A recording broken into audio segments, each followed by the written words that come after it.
Dr. Phyllis Collins of DietHobby.com, and today I'm going to show you an instead of recipe. It's carrot cake with cream cheese frosting. Okay, this is not a really low calorie, really low fat, really low carb recipe, but it is when you compare it to a regular carrot cake with cream cheese frosting. So this is what I call it an instead of recipe. And if you're a real foods person who doesn't use any kind of processed foods, then you're not going to like this recipe. But I'm not, and I do. So 1/15 of this recipe is 209 calories. And this is the most difficult recipe I've ever tried to video, so we'll see how that goes. We start out with an oblong baking pan, and you spray it with non-stick coating. Turn the oven on to 350 degrees to preheat. Okay, the next thing is we're going to mix our dry ingredients together. Now don't worry too much about the ingredients. For one thing, I tell you wrong all the time. And the other, I use a 1/4 of a cup instead of 1 teaspoon or something like that. So that's just one of my habits, and too bad. I'm not going to keep reshooting videos and get it right. Okay, so anyway, the recipe is right on my website along with this video, and you can get all the details there. So don't worry too much about the exact amounts. Now this recipe calls for 1 cup of white flour, that's refined, and 1 cup of whole wheat flour. So it is have wheat in it, but that's okay because I can have wheat.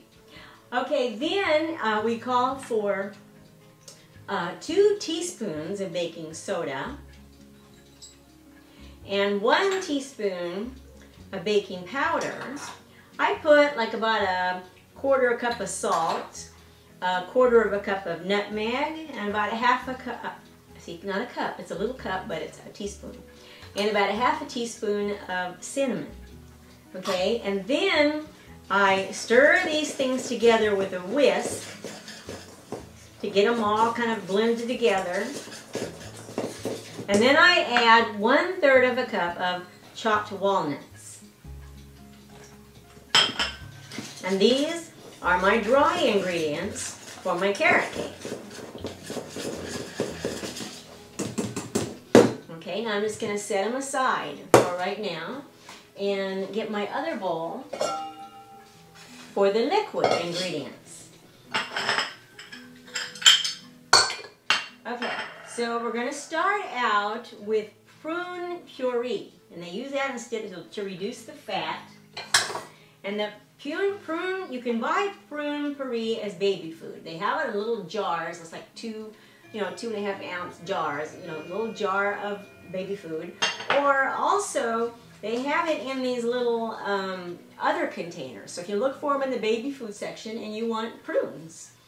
And I'm going to use one of these from the baby food section today. And I've already opened it up.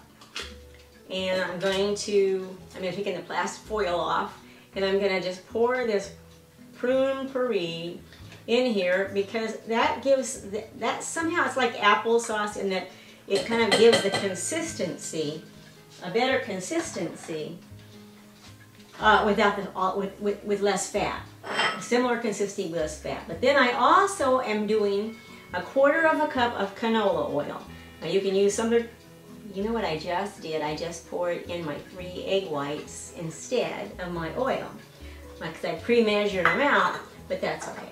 Okay, so here is now my 1/4 cup of oil. Okay, and I'm stirring those together. Okay, my prune puree, my oil, my vanilla, and my eggs. Okay, so here's my vanilla. And that was 3 egg whites, and here's 1 raw egg. Okay, so those, we stir all of those together. I'm going to whisk these together. Let's see if I got the prune puree, oil, vanilla, and eggs, and I'm whisking it together.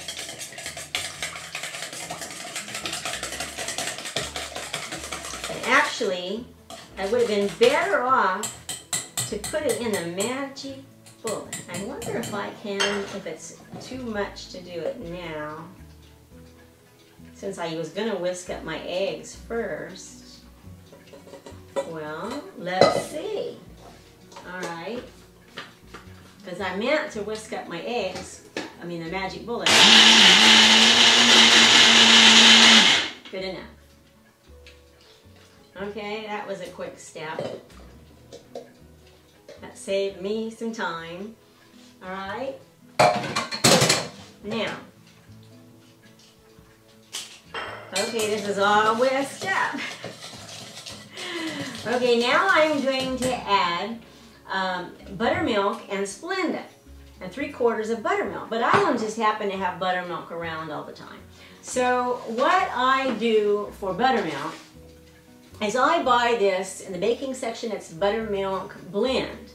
And it's dry, like dry milk, only it's a dry buttermilk. And you mix it with water, and then you have buttermilk, because I don't drink buttermilk and I don't cook with buttermilk that often.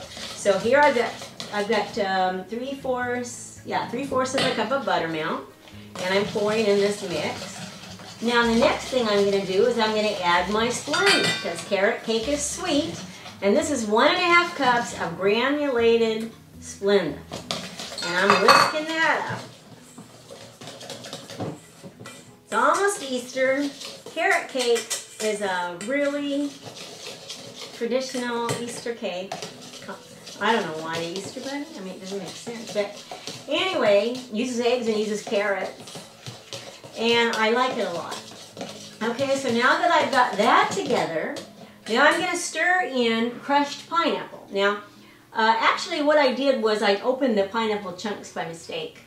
It was supposed to be crushed pineapple, and I opened the wrong can. So I whizzed that up in my magic bullet to crush it.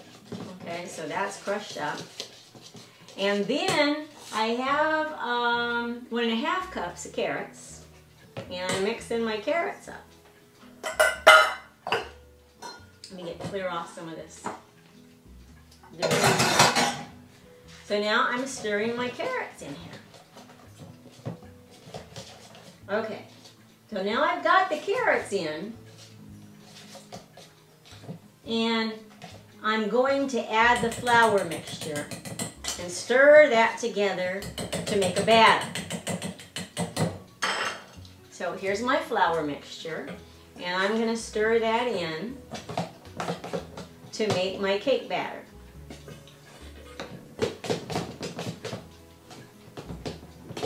And here I have a carrot cake. I have less fat. I have the sugar is only the sugar in the fruit. Otherwise, we use the Splenda. So it's less fat, less sugar, less everything. This whole recipe is 209 calories for a 1/15 piece, which is a pretty respectable sized piece. A full fat carrot cake made the old-fashioned way with the sugar and the oil and whatever. For the same size, you probably have about 550 calories. So you're saving more than half. I mean, more than twice the calories for the full fat piece. It's not really low carb, of course. It's 24.7 carbs. But you know, that's really a respectable amount of carbs for a piece of cake, especially with cream cheese frosting. And the protein is 7.6. So here we have the batter.